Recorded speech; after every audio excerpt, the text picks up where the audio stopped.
حضرت فضیل بن ایاز بہت بڑے بزرگ گزرے. جوانی کا زمانہ تھا تو ایک خاتون سے آشنائی ہو گئی، محبت کا ربط قائم ہو گیا. تو ظاہر جوانی مستانی ہوتی ہے اور جنون کا ایک شعبہ کہا گیا ہے جوانی کو، اور پھر دل میں اس طرح کے رجحان پیدا ہو جائیں تو پھر وہ جنون کئی گنا بڑھ جاتا ہے. تو اس کے ساتھ وقت طے کیا اور اس کے ملنے کے لیے بے تابی کے ساتھ ان گھڑیوں کا، ان لمحوں کا انتظار کرنے لگے. خیر جب وہ وقت آیا تو اس کے گھر کی طرف چلے اور اس کے گھر کی دیوار پھلانگنے لگے تھے کہ ساتھ والے مکان سے کسی قاری قرآن کی تلاوت کی آواز کانوں میں پڑی. اور وہ پڑھ کیا رہا تھا، الم یان للذین آمنوا ان تخشع قلوبهم لذکر اللہ وما نزل من الحق. کیا اہل ایمان پہ وہ وقت نہیں آیا کہ ان کے دل اللہ کے ذکر اور اللہ کی یاد، اس کی محبت میں تڑپ اٹھیں اور وہ خوف خدا میں مبتلا ہو، اور جو نازل ہوا قرآن، اس قرآن کی محبت میں اس کے دل میں خشیت پیدا ہو. بس یہ کانوں میں پڑنے کی دیر تھی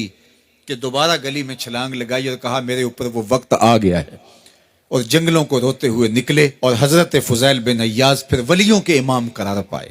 اس آیت نے ان کی زندگی بدل دی. کسی کی 30 سال، کسی کی 40 برس، کسی کی 50 سال، کسی کی 60 سال زندگی یہاں موجود لوگوں میں سے کسی کی اس سے بھی زیادہ اور کسی کی کم.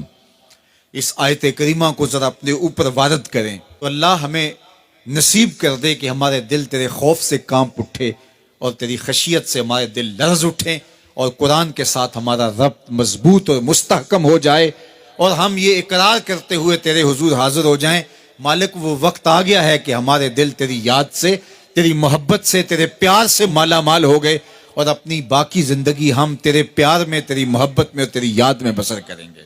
حدیث پاک میں آتا ہے کہ اگر کوئی شخص اللہ کے خوف سے رویا اور اللہ کے خوف سے رونے کی وجہ سے اس کی پلکوں کے بالوں میں سے ایک بال کی جڑ گیلی ہو گئی تو قیامت کے دن وہ بال کھڑا ہو جائے گا، اللہ یا تو مجھے نکال لے یا اسے جنت عطا فرما دے. تو اللہ جل شانہ اس بال کو تو آنکھ سے نہیں نوچے گا، بلکہ اس شخص کو اللہ جنت عطا فرما دے گا. اللہ اکبر. گناہگار کی آنکھ کا پانی اللہ کے غصے کی آگ کو ٹھنڈا کر دیتا ہے. اس لیے ہمیں رونے کا کہا گیا، فَلْيَضْحَكُوا قَلِيلًا وَلْيَبْكُوا كَثِيرًا. اللہ اکبر. ارشاد فرمایا کہ تھوڑا ہنسا کرو، زیادہ رویا کرو. صحابہ کو ہنستے ہوئے دیکھا تو آقا کریم علیہ السلام نے فرمایا کہ تمہارے تک اللہ کی امان نہیں پہنچی اور تم ہنس رہے ہو. عرض کی حضور اس کا کفارہ؟ تو فرمایا اس کا کفارہ یہ ہے کہ جتنا ہنسے ہو اتنا ہی تمہیں رونا پڑے گا. میں اور آپ ذرا اپنی زندگی پر غور و تدبر کریں. ہماری زندگی میں ہنسنا زیادہ ہے یا رونا زیادہ ہے؟ سویر سے لے کر شام تک کہے زیادہ ہیں، ٹھٹھے زیادہ ہیں، مذاق زیادہ ہیں، لطیفے زیادہ ہیں، یا عبرتیں زیادہ ہیں؟ تفکر زیادہ ہے، تدبر زیادہ ہے، سوچ بچار زیادہ ہے، یاد الہی میں تڑپنا زیادہ ہے، آنکھوں سے یاد خدا میں بہنے والے آنسو زیادہ ہیں، یا غفلت سے پھوٹتے ہوئے کہے زیادہ ہیں؟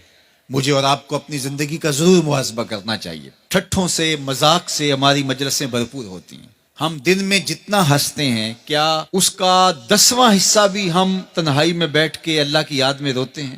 اگر ایسا ہے تو مبارک ہو، اور اگر ایسا نہیں ہے تو اللہ سے آنسو مانگو، اللہ سے درد مانگو، اس کی یاد میں رونا مانگو، اس کے ذکر میں تڑپنا مانگو، اس کی محبت میں بے تابیاں مانگو، آنسو مانگو، سسکیاں مانگو.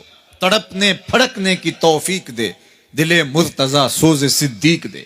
اس کے حضور عرض کرو کہ مالک ہمیں تڑپ دے، ہمیں سوز و گداز دے، ہمیں کیف و سرور کی دنیا نصیب فرما دے، ہماری آنکھوں کو آنسوؤں کا جمال عطا کر دے. اور اگر ہماری آنکھوں میں آنسو نہیں ہیں، ہمارے پاس کہے ہیں، کہتے ہیں جو ہنستا ہوا گناہ کرے گا وہ روتا ہوا جہنم میں جائے گا. اور جس نے یہاں دکھ سہے، تکلیفیں سہی، آلام سہے، اس کے بدلے میں اللہ تعالیٰ اس کو وہاں راحتیں عطا فرمائے گا. فرمایا کہ مومن کے پاؤں میں کانٹا بھی چبھے تو اللہ جل شانہ اس کا صلہ بھی اس کو قیامت کے دن عطا فرمائے گا. تو یہ جو تفکرات ہیں، یہ جو دکھ آتے ہیں، یہ جو تکلیفیں آتی ہیں، مصائب آتے ہیں، مشکلات آتی ہیں، اذیتیں ہمیں پہنچتی ہیں، تو اس پر صبر کرنا چاہیے اور اللہ کا شکر ادا کرنا چاہیے کہ ہم ان مصائب سے گزر رہے ہیں، ان مشکلوں سے گزر رہے ہیں، اور اگر کسی شخص کی زندگی میں دکھ ہے ہی نہیں، سکھ ہی سکھ ہیں، تو پھر وہ سمجھے کہ وہ فتنے میں مبتلا ہے۔ اس لیے زندگی کے اندر یہ آنے والی تکلیفیں، زندگی میں ملنے والے دکھ، اذیتیں، یہ اللہ تعالیٰ کی طرف سے ہمارے اوپر ایک انعام ہے، اور اللہ تعالیٰ جل شانہ اس کے بدلے میں ہمیں آخرت میں صلہ عطا فرمانے والا ہے۔ تو فرمایا رجل ذکر اللہ خالیا ففاضت عیناہ، وہ شخص جس نے تنہائی میں بیٹھ کے اللہ کا ذکر کیا، اللہ کو یاد کیا، اور پھر کیا ہوا؟ فرمایا اس کی آنکھوں سے آنسو ٹپکنے لگے۔ تو میرے اور آپ کے آقا و مولا نے فرمایا قیامت کے دن جب کوئی سایہ نہیں ہوگا، یاد الہی میں رونے والے کو اللہ اپنے عرش کا ٹھنڈا سایہ عطا فرما دے گا۔ تو یہ رونا بہت بڑی دولت ہے، یہ بہت بڑی سعادت ہے۔